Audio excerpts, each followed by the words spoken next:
Excalibur, directed by Sir John Boorman and released in 1981, is a fantasy film that retells the legend of King Arthur and the Knights of the Round Table. The movie is based upon a 15th century Middle English prose reworking of Sir Thomas Malory titled Les Morts d'Arthur. Excalibur is notable for its stylized mythic approach to the Arthurian legend and its visual grandeur. I've added chapters, so feel free to skip ahead at any time. Excalibur boasts an ensemble of British and Irish actors, including Sir Patrick Stewart, Dame Helen Mirren, Liam Neeson, and Gabrielle Byrne, who have all achieved great success since its release. Remarkably, many of them were newcomers when the picture was made. Boorman initially aimed to create a movie based on Lord of the Rings. However, after failing to secure the rights, he shifted his focus to making Excalibur. To provide some context, Boorman had envisioned a film adaptation of the Merlin legend as early as 1969. United Artists rejected the idea, but offered him the chance to adapt The Lord of the Rings instead. When that project didn't materialize, Boorman returned to his original concept. Some of the United Artists executives who had turned down his Merlin project later founded Orion Pictures, where the movie was ultimately brought to life. Excalibur was made for just $11 million, which seems like pocket change by today's standards, but it went on to earn $35 million at the US box office. While the film received largely favorable reviews, not all critics enjoyed it. John Brosnan of Starburst magazine wrote upon the film's release, "At the time of writing, Excalibur is proving to be a big box office hit in America, and apparently hordes of youngsters are returning for a second viewing, some dressed in homemade armor, so obviously it struck some sort of chord with the audience, but just why, I can't figure it out." Now, I first saw Excalibur when I was about 14 years old, and somehow managed to see it in the theater despite its R rating. Upon the suggestion of one of my viewers, I recently rewatched it and I thoroughly enjoyed it. What struck me were the fantastic visuals and costumes by Bob Ringwood. You might be surprised to learn that this was Ringwood's first film. The award-winning designer went on to work on projects such as Empire of the Sun, Alien 3, Batman Returns, Troy, and Dune. I've got a review of his costumes in Dune on my channel if you want to check it out. And then he was nominated for an Oscar for Empire of the Sun and Troy. Ringwood received accolades for his work on Excalibur, winning the Saturn Award for Best Costumes in 1982 and earning a BAFTA nomination for Best Costume Design. It was tough competition that year, and the BAFTA award ultimately went to Milena Canonero for Chariots of Fire. Ringwood is now retired. Unfortunately, I couldn't find any quotes from him about his time on Excalibur, so I had to piece together information from various sources. Now, regarding the setting of the film, Boorman explained in the 2020 documentary, Excalibur Behind the Movie, that he had to choose a period for the story. He decided to depict it at the cusp between Druids and Christianity. Boorman said that he chose 12th century armor because it was familiar to audiences, even though the actual period of interest was around the beginning of the 6th century. It's interesting to note that while Boorman stated the armor depicted in the film was inspired by the 12th century, it's actually more likely based on 15th or 16th century armor. In fact, the mail, surcoats, and great helms depicted in Monty Python and the Holy Grail are more accurate to the High Middle Ages. Personally, I don't take issue with this, as many of the costumes in this film are anachronistic and fantastical anyway. I mean, the Lady of the Lake and Guinevere had sequin costumes. British armorer Terry English mentioned on Adam Savage's Tested YouTube channel that John Boorman said he wanted the knights to look like American footballers with these big shoulders and stuff. All the armor featured in the movie was meticulously handmade from aluminum, primarily crafted by Terry English, who boasts over 50 years of experience in armor making, as detailed on his website. English has collaborated extensively with Ringwood, their partnership extending to Spielberg's AI and Highlander 2. Notably, English has also created iconic costumes such as Mr. Freeze's outfit in Batman and Robin, the armor for the Aliens Marines, and the traditional armor seen in the 2004 film King Arthur.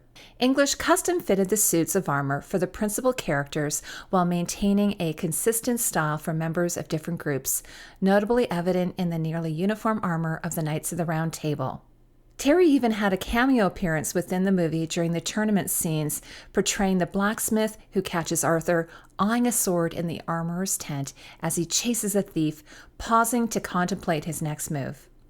English said in the 2020 documentary that at the start there were 14 suits of armor, but by the end it escalated to 106 suits, and English only had 3 months to make them. He remarked, "I don't think I've ever been on a film quite like this one." Journalist Harlan Kennedy described the armor while visiting John Boorman on the set in American Film Magazine from 1981. He said, "Knights clanked in and out of view, wearing the full dress, solid metal armor that had been hammered into shape by the production's armorer, Terry English. The design is typical of the film's vision, a sort of organic rococo, rife with spikes and leaves and hinted natural shapes." The film features 2 types of armor, black and silver. John Brosnan wrote in Starburst magazine, "In the early scenes, the armor is dark and gnarled, suggesting dinosaurs who are blindly fighting each other even though it means they are heading for extinction. But once Arthur unites them in a common cause, the armor changes shape and color, becoming lighter and more radiant, though still serving to keep the knights depersonalized." The silver or mirror-polished armor, also known as all-white or white armor, consists of a complete set of steel plates that cover joints previously protected by mail, eliminating the need for a surcoat. The term white armor denotes both the lack of a surcoat and the absence of decorative trimmings. As a later iteration of plate armor, white armor is relatively lightweight and allows its wearer a comfortable range of motion. Now, according to the Met, a full suit of field armor, designed for battle, typically weighs between 45 to 55 pounds. The aluminum suits created for Excalibur would weigh approximately a third less than their steel equivalents, totaling about 30 to 37 pounds. However, Adam Savage says in one of his videos that the armor weighs about 20 pounds. Many armor suits, costumes, and props from Excalibur has surfaced in auctions over recent decades, with some items finding their way into other productions over the years.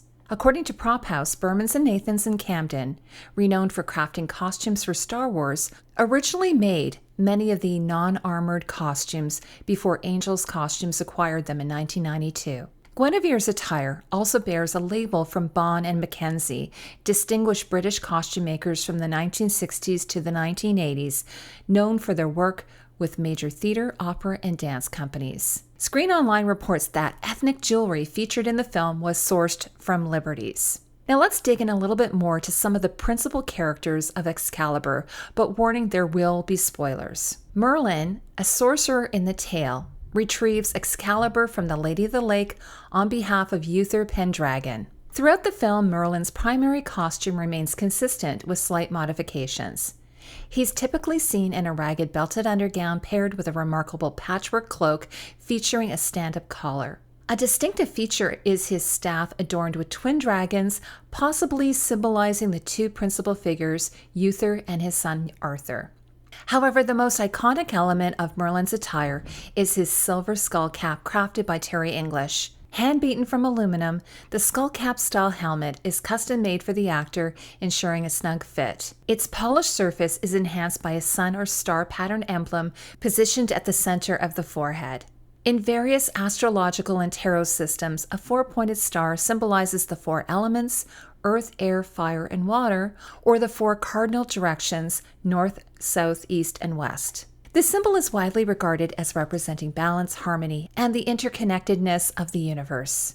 In the documentary, English explained that Nicol Williamson, who portrayed Merlin, had to wear the helmet constantly. It served as crucial protection for him during a specific scene. According to the story, a large siege engine fell on the actor's head, causing a brief moment of disorientation.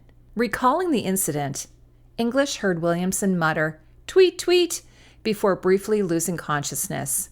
After a period of recovery, he seemed fine for a while until another pause was needed. English said that Williamson's skull cap contained padding and other materials that likely saved his life, as the impact could have been fatal otherwise. According to Prop Store, the floor-length robe is substantial, featuring long, flowing bell sleeves, drawstring and elastic ties at the neck, and a stiff, upright collar. It's a vibrant patchwork of various fabrics such as leather, velour, faux fur, and wool. The distinctive pattern on the cloak screen matches to the scene where Morgana tries to imprison Merlin. The Merlin ensemble was initially sold by Prop Store on September 26, 2017 for £75,000. Recently, in December 2023, it was auctioned again by Julian's and sold for just $39,000. The Duke of Cornwall, the first husband of King Arthur's mother Igrayne and father of Morgana, is depicted in the movie wearing a single costume, an unpolished suit of armor. Prop Store notes that this suit intentionally has a darker appearance and lacks the polished finish typical of traditional silver armor sets. A few sets of armor were likely created for the film, as evidenced by one plot point where Gabriel Byrne, portraying Uther Pendragon, magically assumes the guise of Cornwall with the help of Merlin. A complete set of Cornwall's armor was auctioned on March 18, 2016, fetching £5,995. Prior to going to auction, English crafted additional components, such as gloves, gauntlets, and knee pieces to complete the suit's aesthetic. Uther Pendragon was a legendary king of the Britons and father of King Arthur. Uther wears a full set of black armor and later transforms, with Merlin's magic, into the visage of Cornwall to bed his wife Igrayne. Gabriel Byrne describes how awkward it was to shoot that scene in the documentary, but joked, "Lord, well, somebody told me I got a round of applause in a cinema for being able to do that scene in a full set of armor." While the complete suit of armor has not come up for auction, Uther's helmet was sold by Prop Store on October 28, 2014 for £5,700. The style of helmet is similar to this example of a clothes helm from about 1510 from the Royal Armouries collection. The auction house describes the helmet as handmade from aluminum. The wooden horned helmet, which has the look of a rhino, splits into two and features a ponytail of faux horsehair and a pointed visor with a wooden horn. Hey, if you're enjoying this content and would like to see more of this analysis, consider subscribing to my channel. And if you'd like to support the channel in a more meaningful way, please join my Patreon. The link is in my description. Igrayne, the wife of the Duke of Cornwall and mother of Uther Pendragon, who was taken as a babe by Merlin, has a few costumes in the film. Her most memorable outfit is her dancing costume, which begins enveloping her like a cocoon. As she starts to dance, the fabric unfurls, transforming into skirts that spin around her like the rings of Saturn, reminiscent of a whirling dervish. Her two other creamy costumes are relatively simple, but their draping style evokes the women in classical dress as depicted in the works of English painter John William Godward, a Victorian neoclassicist. Sir Ector is the father of Sir Kay and the adoptive father of King Arthur, with Arthur serving as Kay's squire. Both Ector and Kay are depicted wearing black armor in the first half of the film.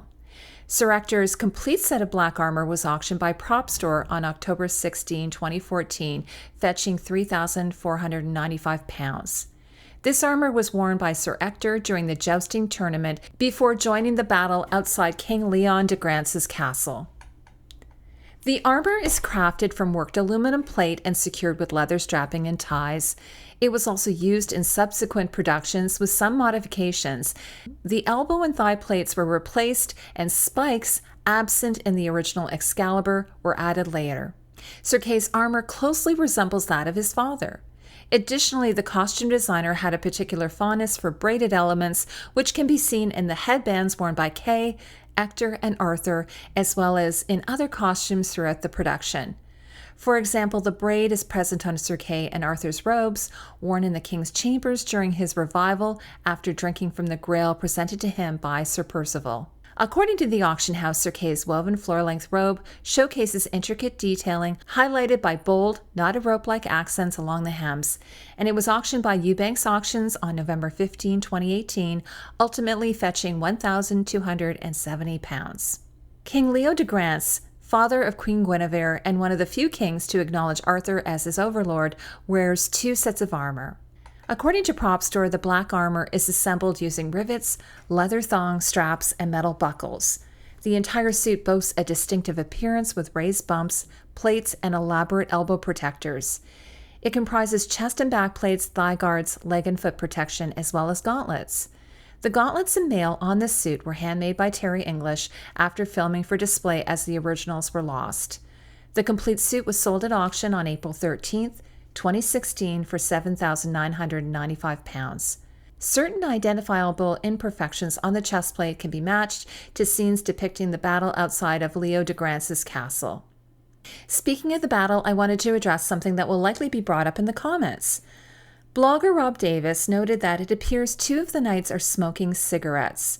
However, he clarifies in his post that a keen-eyed observer has pointed out this smoking is actually the reflection from the spiked face armor worn by the knights.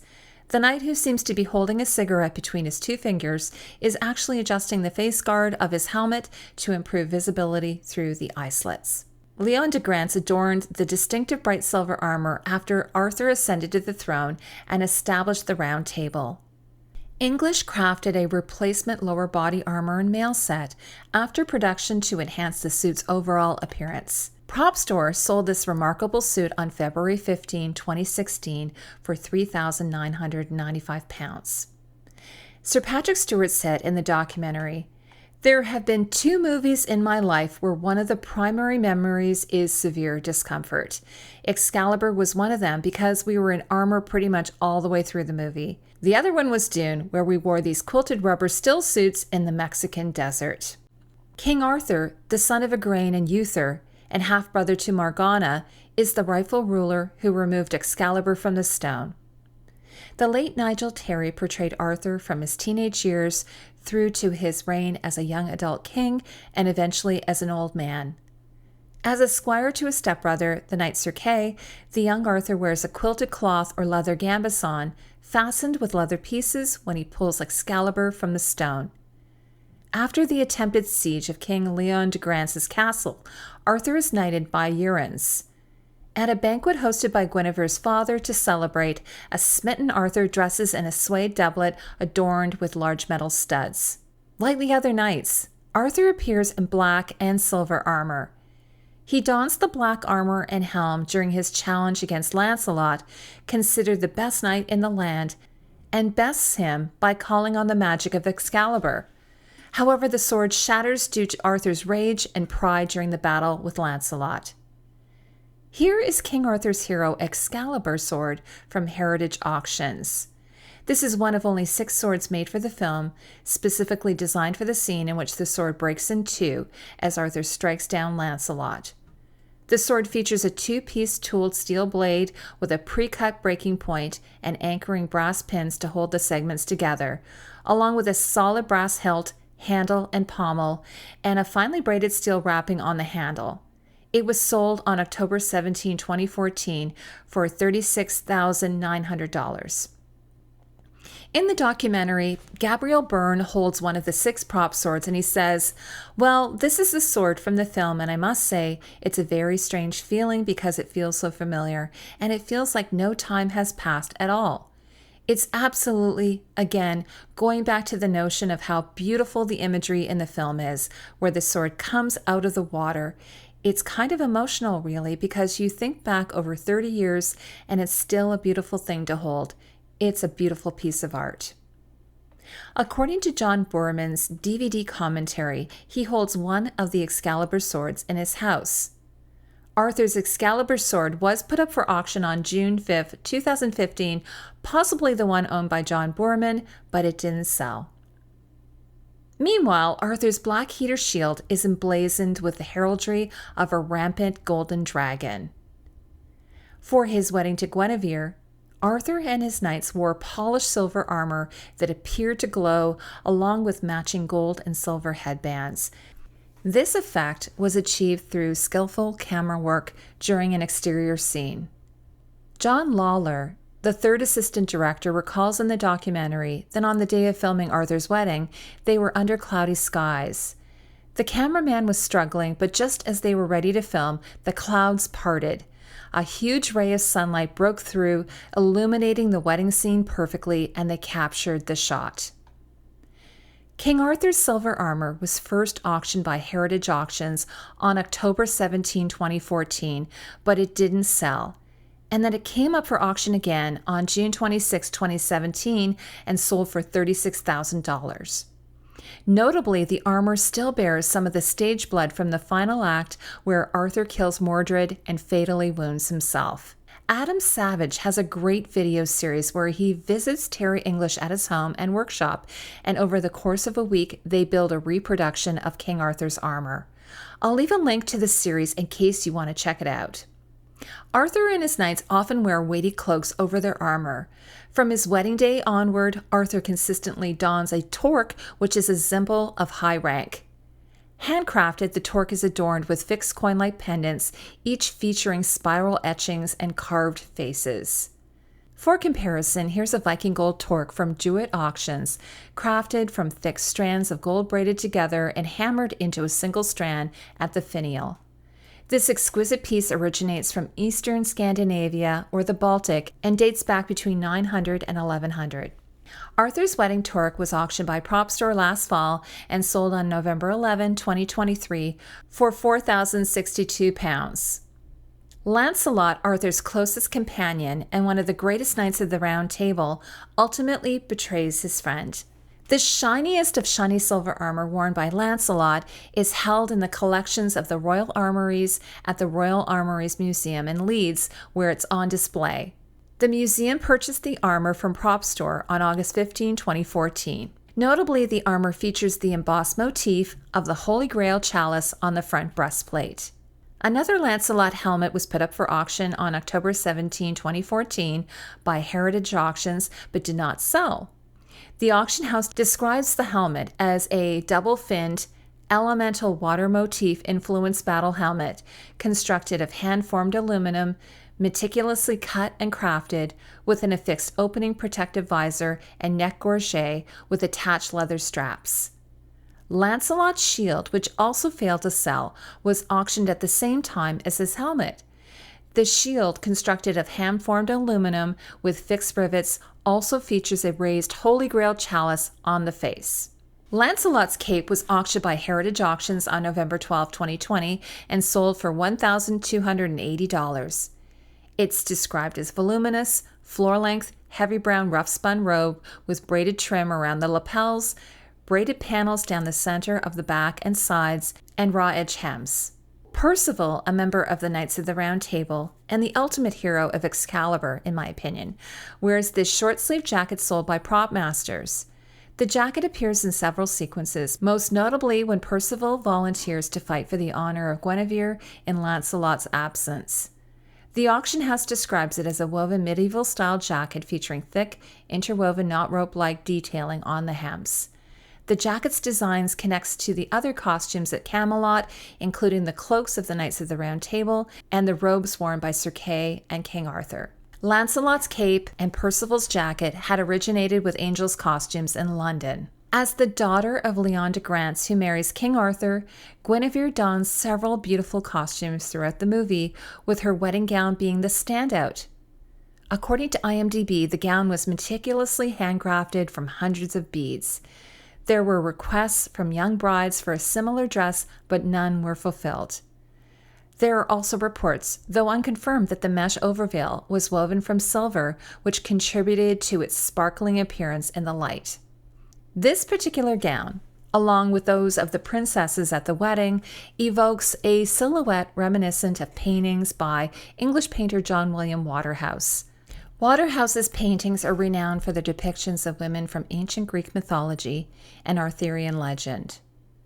Some of Guinevere's gowns and headdresses seem to be inspired by the works of Czech painter Alphonse Mucha and Dutch painter Laurens Alma Tadema. Guinevere wore a white and gold gown to a dinner at the Round Table, during which Sir Gawain, influenced by Morgana, questioned her fidelity to King Arthur. This ensemble, like the court dresses in David Lynch's Dune, was crafted by Bob Bringwood from Sari Fabrics. Prop Store auctioned this gown on September 30th, 2019 fetching £1,500. Described as a floor-length dress made from cream cotton adorned with faux gold floral embroidery and decorative diamond patterning around the neckline, it also features a long, heavily embellished orange sleeveless trail with 2 circular beads attached to the front. Guinevere wears this sequin gown and wimple to the joust to defend her honor, and then a very simple nun's habit while living out her days at a nunnery. Morgana, Arthur's supernatural half-sister, showcases costumes that blend exotic South Asian and Middle Eastern influences filtered through a Golden Age Hollywood lens. Her indigo blue gown is reminiscent of something costume designer Edith Head might have created for a Cecil B. DeMille biblical epic like Anne Baxter's costumes in the Ten Commandments. However, Ringwood also designs more outlandish looks for Morgana, such as a full-length fringed cloak worn to Arthur's wedding and the fetishistic black fishnet gown. As I mentioned earlier in the video, the ethnic jewelry for the movie was provided by Liberty's in London. Morgana wears many jewelry pieces and headdresses that appear to be Indian and Middle Eastern. One standout is the silver headdress and matching choker that she wears with this multicolored openwork gown when receiving and deceiving Perceval. I note that the penannular brooch that she wears to fasten her soft turban together is very similar to the one worn by the model as depicted in the painting by Leon Camer. Yet Morgana's most striking piece is her breastplate worn in her final scene, which Boorman has designated to be given to Dame Helen Mirren according to his will. A version of Morgana's breastplate was auctioned by Prop Store in 2019 and 2020. Crafted by Terry English, the breastplate is made of forged aluminum, sculpted to closely fit the female form. It features a decorative woven metal strap and floral details around the neck. As cinema and the fashion world are often in step with one another, Japanese fashion designer Issey Miyake featured this molded acrylic breastplate in his Autumn-Winter 1980-1981 collection. The piece was worn by Grace Jones for her 47th birthday in 1995. Mordred, the son of Morgana and her half-brother Arthur, is depicted at both childhood and adulthood wearing a full suit of golden armor.